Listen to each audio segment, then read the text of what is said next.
हजारीपुर में रहने वाले सुखना ने देखा कि उसका बेटा पम्मी अब जवान हो रहा है, इसलिए उसने पम्मी की शादी गांव की ही एक लड़की सुमन से तय कर दी। सुखना पम्मी से, मैंने तुम्हारी शादी अपने हरिया की बेटी सुमन से तय कर दी है। अच्छा। नहीं बापू, मैं तो शादी अपने गांव की शब्बू से ही करूंगा।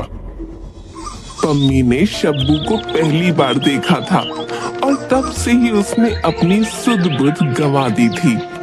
एक बहुत पुरानी कहानी कही जाती है कि शहजादे ने नदी में बहते हुए सोने का एक बाल देख सोने के केसधारी सुंदरी के प्रेम से घायल होकर महल की अटारी में उपवास कर लेट गया था। बहुत कुछ वैसा ही हाल पम्मी का भी था।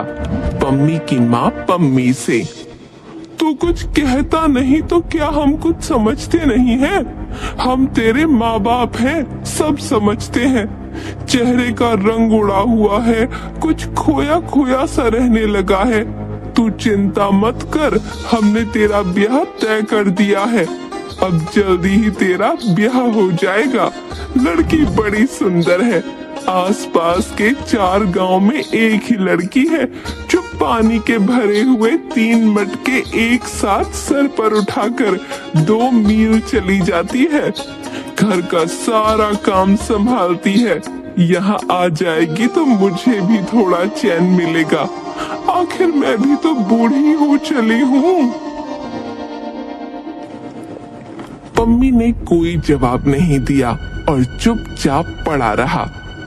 तेरी ये हालत अब मुझे और ना देखी जा रही। तुझे क्या पता, रात दिन तेरी ही चिंता खाई जाती है मुझे।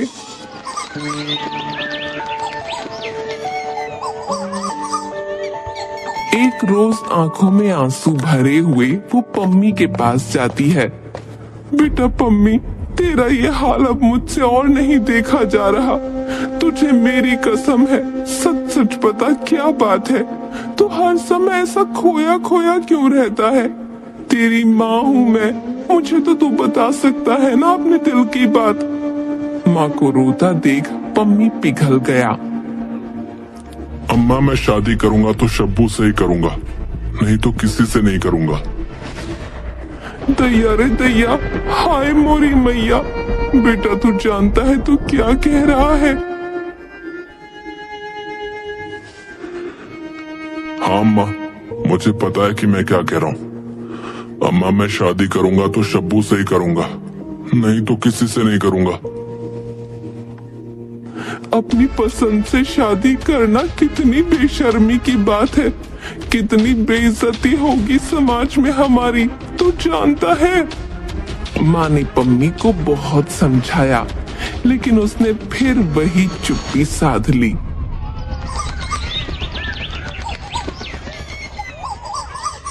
पम्मी के माँ बाप जब पम्मी को आसपास देखते तो शब्बू की बुराई और सुमन की तारीफ करने लगते और आपस में बातें करते। क्या हो गया शोभा चाची को? पिछले महीने तो मुझे मिली थी बाजार में, बिल्कुल हट्टी कट्टी थी। हाँ हाँ मिली होगी, मैंने कब कहा कि नहीं मिली? भला बीमारी होते भी समय लगता है क्या? क्या हो गया था शोभा चाची को? कह रही थी कि पैरों में बड़ा दर्द था, चलना फिरना भी मुश्किल था। अब कैसी है वो? अरे तुम उसको छोड़ो, सबसे बड़ी बात वो ये बता रही थी कि पूरी बीमारी के समय सुमन ने उनका घर संभाला। पानी भर कर लाना, घर की सफाई करना, खाना पकाना, सारा काम उसने किया। अच्छा, वैसे है तो बड़ी भली लड़की, लेकिन शोभा चाची के पड़ोस में तो उस शब्बू का घर है ना, वो नहीं आई उनकी सेवा करने? वो क्या आई सेवा करने? ऐसे तो रोज शोभा चाची के घर जाती थी, लेकिन चाची बता रही थी कि जब तबीयत खराब हुई तो उसने आना ही बंद कर दिया। अच्छा, ऐसी बात है। हाय मोरी मैया, क्या मैं झूठ बोल रही हूँ? मुझे तो चाची ने ही बताया। कुछ काम नहीं करती वो अपने घर में, न जाने कैसे बेड़ा पार होगा उसका। सही कह रही हो तुम। लेकिन पम्मी पर किसी भी बात का कोई असर नहीं हुआ और सुखना को उसकी बात माननी पड़ी। सुखना शब्बू के घर रिश्ते की बात करने चला गया।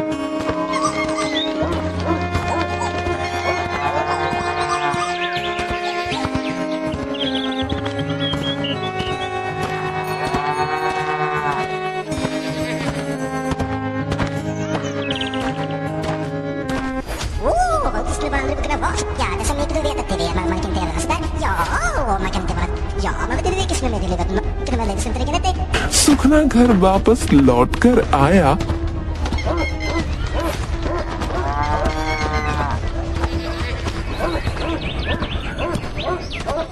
तो गुस्से से उसकी आंखें लाल थीं। पम्मी की माँ दौड़ी दौड़ी आई। पम्मी दूर खड़ा कान लगाए हुए था। पम्मी के पिता फट पड़े। ऐसे नालायक बेटे से तो बे औलाद होना भला था। पम्मी की माँ घबराकर बेटे की बलाई लेते हुए बोली, हाय हाय, क्या हुआ? ऐसी बातें क्यों कर रहे हो? होगा क्या? ऐसे बेशरम लड़के से और क्या उम्मीद की जा सकती है? सारी इज्जत खाक में मिल गई और घर मिट्टी में मिल जाएगा। हाय हाय, क्या हुआ ये तो बताओ। ऐसा क्यों कहते जा रहे हो? अगर ऐसे ही इसके मिजाज थे तो ये किसी और के घर में पैदा हो जाता तो ज्यादा अच्छा था। तुम्हें पता है उस सब्बू के बाप ने क्या कहा? अरे कहा क्या, उसने तो सीधे मुंह बात भी नहीं की और कहता है, सब्बू की बात तुम मत सोचो, मेरी बेटी तुम जैसों के घर नहीं जाएगी। सब्बू को वो ऐसे घर में देगा जहां से उसे 200 रुपए की गठरी बांध कर मिलेगी। पम्मी की माँ आंखें ऊपर करती हुई बोली, क्या कहा? 200 रुपए की गठरी बांधकर? हाय दैया, मैं तो मर गई।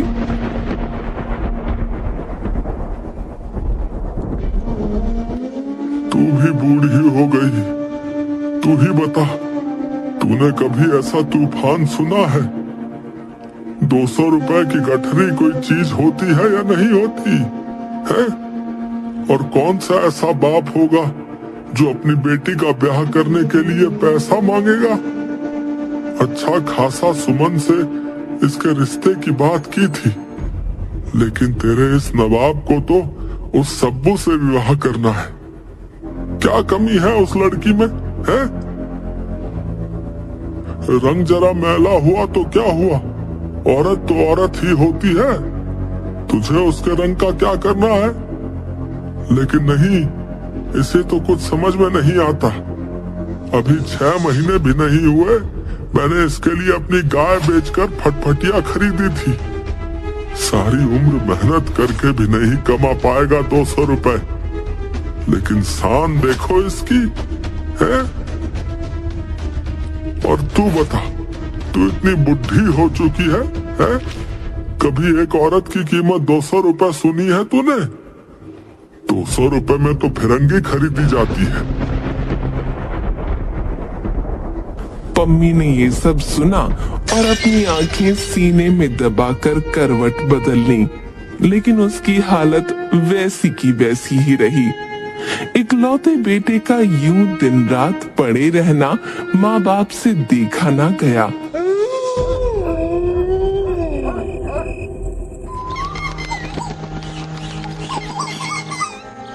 ठीक है, हमारा क्या है? हम तो पके हुए फल हैं, कब टपक जाएंगे कुछ नहीं पता। रोजी का सहारा यही भैंस है, ये भी बिक जाएंगी तो फिर खुद फिरंगियों की सड़क पर रोड़ी कूटने की मजदूरी करेगा।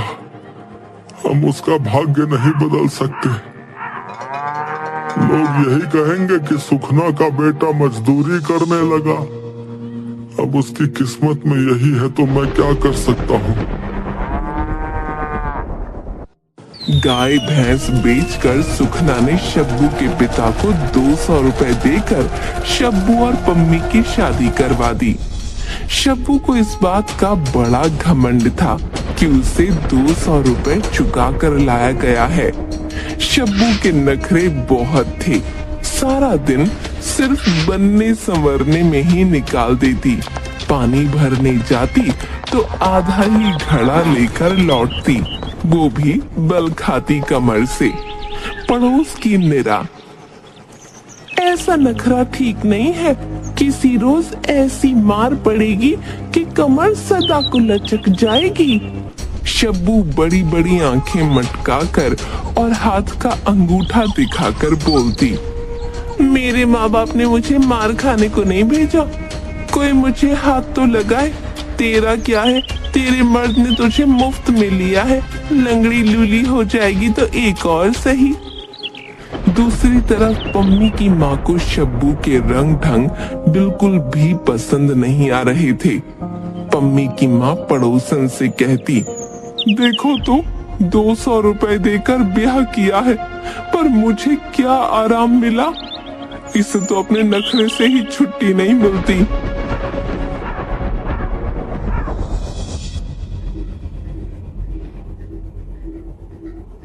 जवानी की तेरी उम्र है, कुछ कमाई अब नहीं करेगा तो कैसे निभा पाएगा बता। यूं घर पर बैठा रहेगा क्या है, तुझे शोभा देता है। रोजी का एक जरिया था गाय भैंस, सो तेरे ब्याह में खत्म हो गया। अब तो तू कुछ नहीं करेगा तो क्या मैं परदेश जाकर मजदूरी करूं। पम्मी को काम करने के लिए दूसरे गांव जाना पड़ा, लेकिन मन उसका घर पर ही रहता। काम पर गए पम्मी को सप्ताह नहीं हुआ था कि वो शब्बू की याद में आधी रात में ही अपने गांव को वापस आ गया। 16 मील चलकर उसे आना पड़ा, लेकिन वो घर जाने से डर रहा था। उसने अपने मन में विचार किया,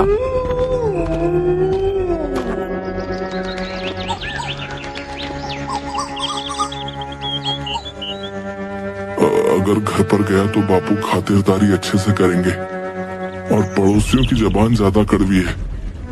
एक काम करता हूँ, इस चट्टान पर बैठ जाता हूँ और जब शब्बू पानी भरने के लिए जाएगी तब मैं बावड़ी पर चलकर बैठ जाऊंगा और उससे वहीं 2-4 बातें करके लौट जाऊंगा। शब्बू अपनी सहेलियों के साथ पानी भरने के लिए आई। पम्मी उसे दूर बैठकर निहारता रहा, लेकिन एक शब्द भी बात न कर पाया और काम पर वापस लौट गया।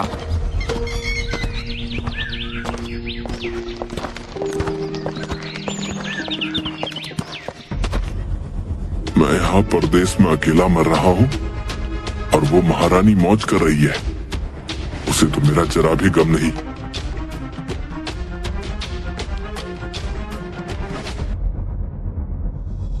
8-10 दिनों के बाद फिर से शब्बू से मिलने वो गांव वापस गया। शब्बू पड़ोस की 3-4 सहेलियों के साथ हंसी मजाक करती हुई आई। पम्मी उसकी बात को कान लगाकर सुन रहा था। एक पड़ोसन शब्बू के गाल छूकर बोली, हाय रे तेरा नखरा, गांव के लड़के तुझ पर जान दे रहे हैं, कसम तेरे सर की। शब्बू के चेहरे पर गर्व छा गया। अब मैं किसी की नजरों को रोक थोड़ी सकती हूँ, आंखें उनकी हैं, जिसे चाहे उसे देखें। हाँ हाँ सही कहा तुमने, तुम रोक नहीं सकती, लेकिन उनके अंदर आग तो तुम ही लगाती हो। शब्बू मुस्कुराती हुई सहेलियों के साथ लौट गई। पम्मी के मन में शक का अंकुर आ गया। वो दिन रात इसी शक को रूप देता रहा। पम्मी ने अपने मन में सोचा,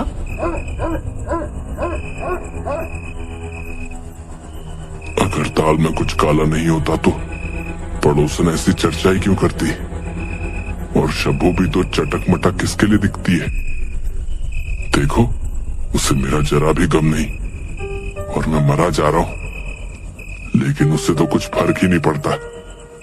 कहीं से एक बड़ा हाथ लग जाता और कुछ अच्छे पैसे मिल जाते तो घर वापस लौट जाता। बापू को भी हौसला हो जाता मुझ पर।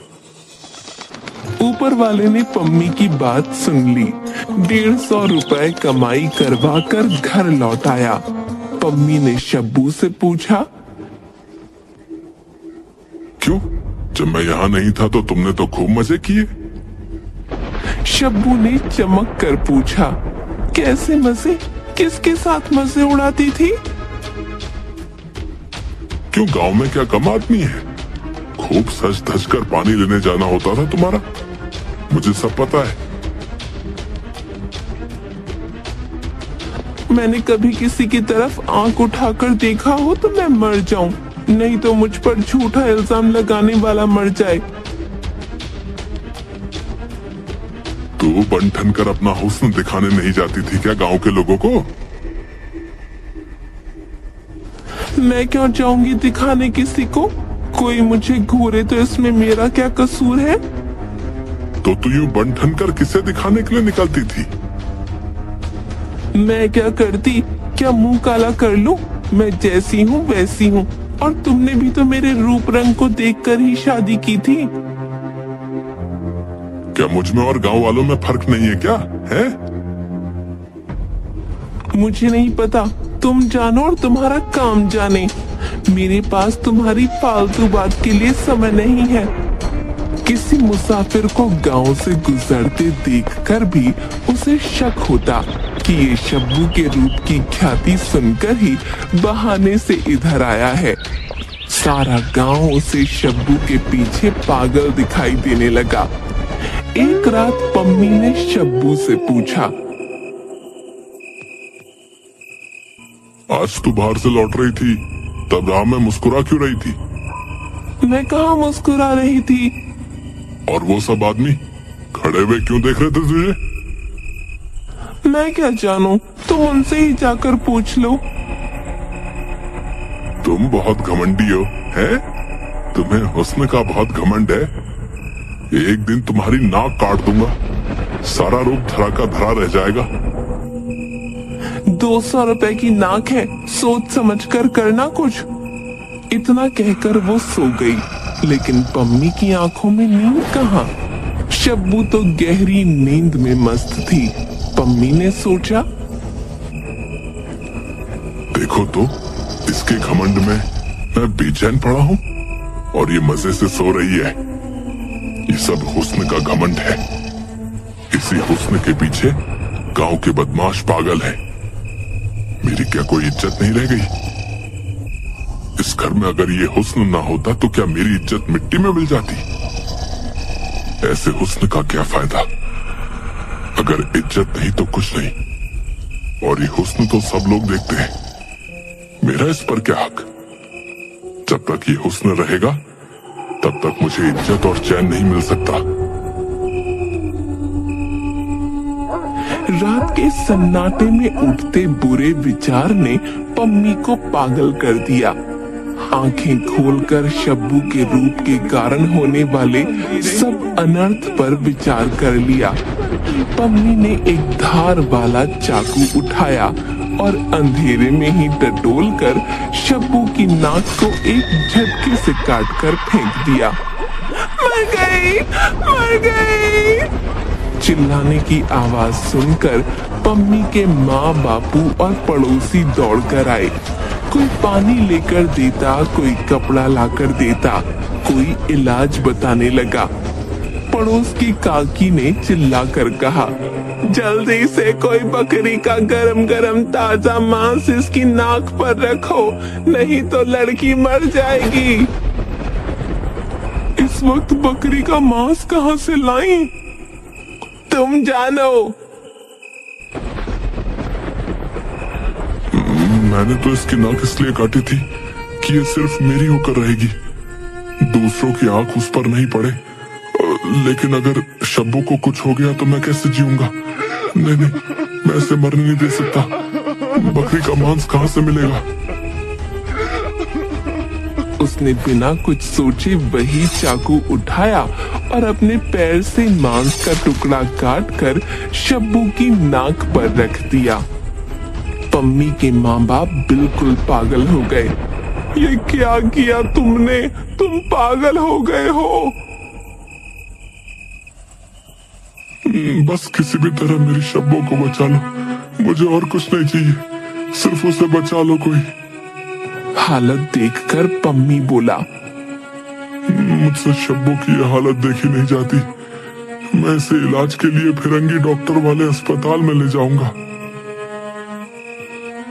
वो अस्पताल तो बहुत दूर है और इसकी हालत तो देखो।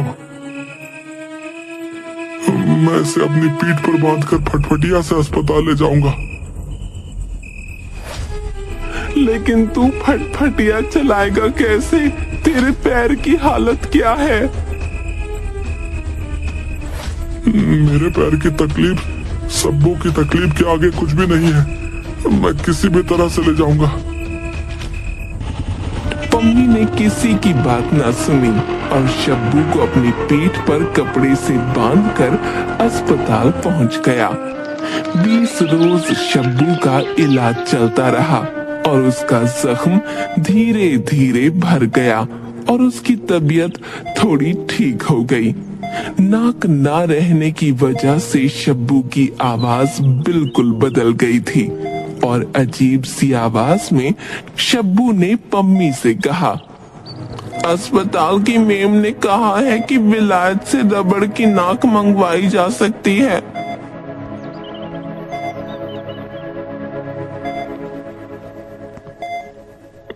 बस रहने दो, हमें नाक नहीं चाहिए। मुझे तो बिना नाक के ही भली मालूम होती है। मुझे क्या नाक औरों को दिखानी है? शब्बू उदास हो गई। चलो खाना खा लो। मुझे भूख नहीं है, मैं खाना नहीं खाऊंगी।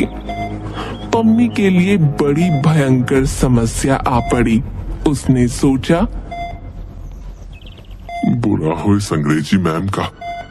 मैंने एक नाक काटी थी, वो दूसरी बनाने की तैयारी कर रही है।